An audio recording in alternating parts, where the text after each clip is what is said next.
നമസ്കാരം. റാഫ് ഫുട്ബോളിലേക്ക് എവർക്കും സ്വാഗതം. അത്ലറ്റിക്കോ മാഡ്രിഡിനോട് യുവേഫ ചാമ്പ്യൻസ് ലീഗിൻ്റെ ക്വാർട്ടർ ഫൈനലിൽ അഗ്രിഗേറ്റ് 3-2 പൊട്ടി പുറത്തായ ശേഷം ബാഴ്സലോണയുടെ താരം റാഫീഞ്ഞ അതിശക്തമായ രൂപത്തിൽ റഫറിമാർക്കെതിരെ രംഗത്ത് വരികയുണ്ടായി. ഇത് പച്ചയായ റോബറിയാണ് എന്നാണ് അദ്ദേഹം പറഞ്ഞത്. അങ്ങനെ ഒരു വാദത്തിന് കഴമ്പുണ്ടോ? എന്താണ് സംഭവിച്ചിരിക്കുന്നത്? ഈ റോബറി വാദം എത്രത്തോളം ശരിയാവും നമ്മളൊന്ന് പരിശോധിക്കുകയാണ്. ഈ ബാഴ്സ റോബ്ഡ് എന്ന് വിശ്വസിക്കുന്നവർ ഉന്നയിക്കുന്ന കുറേ കാര്യങ്ങളുണ്ട്. അതിലൊന്ന്, ഫസ്റ്റ് ലെഗും സെക്കൻഡ് ലെഗും നമ്മൾ സെപ്പറേറ്റ് എടുക്കണം. ഫസ്റ്റ് ലെഗിൽ ബാഴ്സലോണയ്ക്ക് ലഭിക്കേണ്ട ഒരു പെനാൽറ്റി ഉണ്ടായിരുന്നു, അത് കൊടുത്തില്ല. അതായത് മുസോ പുബിലിന് ബോൾ കൊടുക്കുന്നു, പുബിൽ അത് കൈകൊണ്ട് ടച്ച് ചെയ്തിട്ട് വീണ്ടും സ്റ്റാർട്ട് ചെയ്യുകയാണ്. സ്വാഭാവികമായിട്ടും അത് ഫുട്ബോൾ നിയമങ്ങൾ അനുസരിച്ച് പെനാൽറ്റിയാണ്. പക്ഷേ റഫറി അത് കണ്ടില്ലെന്ന് നടിച്ചു. എന്ന് മാത്രമല്ല, ബാഴ്സ യുവേഫയ്ക്ക് പരാതി കൊടുത്തു. യുവേഫ ഈ പരാതി സ്വീകരിക്കാൻ പോലും കൊള്ളില്ല, സ്വീകാര്യമെന്ന് പറഞ്ഞുകൊണ്ട് തള്ളിക്കളയുകയും ചെയ്തു. പിന്നെ ഫസ്റ്റ് ലെഗ് തന്നെ റെഡ് കാർഡ്, കുബാസിക്ക് കൊടുത്ത റെഡ് കാർഡ്, യഥാർത്ഥത്തിൽ യൂലിയാനോ ഇങ്ങോട്ടേക്ക് കാല് സ്റ്റിക്ക് ഔട്ട് ചെയ്ത് കോണ്ടാക്റ്റ് ഉണ്ടാക്കി വീഴുകയാണ് ചെയ്തത്.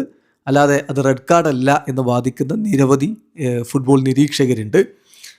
അപ്പം അതും ഒരു വിഷയമായിട്ട് ഉന്നയിക്കാൻ വേണമെങ്കിൽ. അടുത്തത്, കോക്കയ്ക്ക് റെഡ് കാർഡ് കൊടുക്കേണ്ടതുണ്ടായിരുന്നു. ഒരുപാട് ഫൗൾസ് അയാൾ ചെയ്തു, റെഡ് കാർഡ് കൊടുത്തില്ല, അല്ലെങ്കിൽ ഡബിൾ യെല്ലോ കാർഡ് കൊടുത്തില്ല എന്നുള്ളൊരു വിഷയമായിട്ട് ഉയർത്തി കാണിക്കുന്നുണ്ട്. പിന്നെ ആദ്യ കളിയിൽ അത്ലറ്റിക്കോ മാഡ്രിഡ് ചെയ്തത് 17 ഫൗളുകളാണ്. 3 യെല്ലോ കാർഡുകൾ മാത്രമാണ് അവർക്ക് കൊടുത്തത്, റെഡ് കാർഡ് കൊടുത്തില്ല. ആണ് ഫസ്റ്റ് ലെഗിലെ സംഭവങ്ങൾ. സെക്കൻഡ് ലെഗിൽ ഇപ്പോൾ മുസോ ഫെർമിൻ ലോപ്പസുമായിട്ട് കൊളൈഡ് ചെയ്തു ഹെവിലി. എന്നിട്ട് എന്താണ്, അയാളുടെ കാല് ഇങ്ങനെ പൊക്കി ലോപ്പസിൻ്റെ മുഖത്താണ് കൊള്ളുന്നത്. അതൊരു വയലൻ്റ് ആയിട്ടുള്ള ഒരു അല്ലെങ്കിൽ അഗ്രസീവ് ആയിട്ടുള്ളൊരു വയലൻസ് തന്നെയാണ് അയാൾ അവിടെ കാണിച്ചിട്ടുള്ളത്. അത് അങ്ങനെയല്ല എന്നൊക്കെ അയാൾ പിന്നീട് വാദിക്കുന്നുണ്ടെങ്കിൽ അതങ്ങനെ തന്നെയാണ്. അത് നിർബന്ധമായിട്ടും പെനാൽറ്റി കൊടുക്കേണ്ടതായിരുന്നു, അത് കൊടുത്തില്ല എന്നാണ് ബാഴ്സ ഫാൻസിൻ്റെ വാദം. പിന്നെ എറിക്കിനുള്ളത് റെഡ് കാർഡല്ല.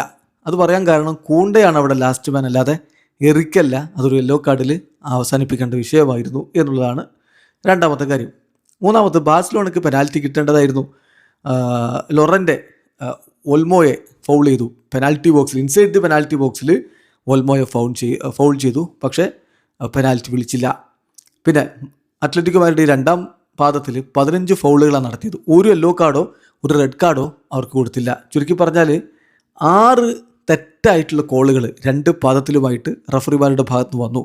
32 ഫൗളുകൾ അത്ലറ്റിക്കോ മാഡ്രിഡ് ചെയ്തിട്ട് അവർക്ക് വെറും 3 യെല്ലോ കാർഡുകൾ മാത്രമാണ് ഫസ്റ്റ് ലെഗിലും സെക്കൻഡ് ലെഗിലുമായിട്ട് കൊടുത്തത്. അപ്പോൾ ഇത് വെച്ചുകൊണ്ടാണ് ഈ റോബറി എന്നുള്ളത് ഉയർത്തി കാണിക്കുന്നത്. അത് ശരിക്കും നിരീക്ഷിച്ചാൽ അങ്ങനെ സംഭവിച്ചിട്ടുണ്ട് എന്ന് തോന്നുന്ന തരത്തിൽ തന്നെയാണ് കാര്യങ്ങൾ. പക്ഷേ റഫറിമാരാണ്, സ്വാഭാവികമായിട്ടും സംഭവിക്കാവുന്ന കാര്യങ്ങളാണ് എന്നൊക്കെ വെച്ച് അങ്ങ് എക്സ്ക്യൂസും പറഞ്ഞ് പോകാം യുവേഫയ്ക്ക് എന്ന് മാത്രമേ ഉള്ളൂ. പല കോളുകളും പലപ്പോഴും അങ്ങോട്ടും ഇങ്ങോട്ടും 50-50 കോളുകളും ബാഴ്സയ്ക്കെതിരെയാണ് വന്നത് എന്നതൊരു യാഥാർത്ഥ്യമാണ്. ഏതായാലും ഇതൊരു റോബറി എന്ന് റാഫീഞ്ഞ ഉയർത്തുമ്പോൾ അത് വലിയ ചർച്ചയാകുന്ന കാര്യം ഉറപ്പാണ്. റാഫീഞ്ഞയ്ക്കെതിരെ നടപടി വരുമെന്നുള്ളതാണ് ഇനി കണ്ടറിയേണ്ടത്. ഇത് റോബഡാണോ, ബാഴ്സയെ റഫറിമാർ വീഴ്ത്തിയതാണോ? എന്താ നിങ്ങളുടെ അഭിപ്രായം? കമൻറ്റ് ബോക്സിലേക്ക് പുറത്ത്. വീഡിയോ അവസാനിക്കുന്ന ഫുട്ബോൾ ലോകത്തെ കൂടുതൽ വിശേഷങ്ങളുമായി റാഫ് ടോക്സ് എത്താം.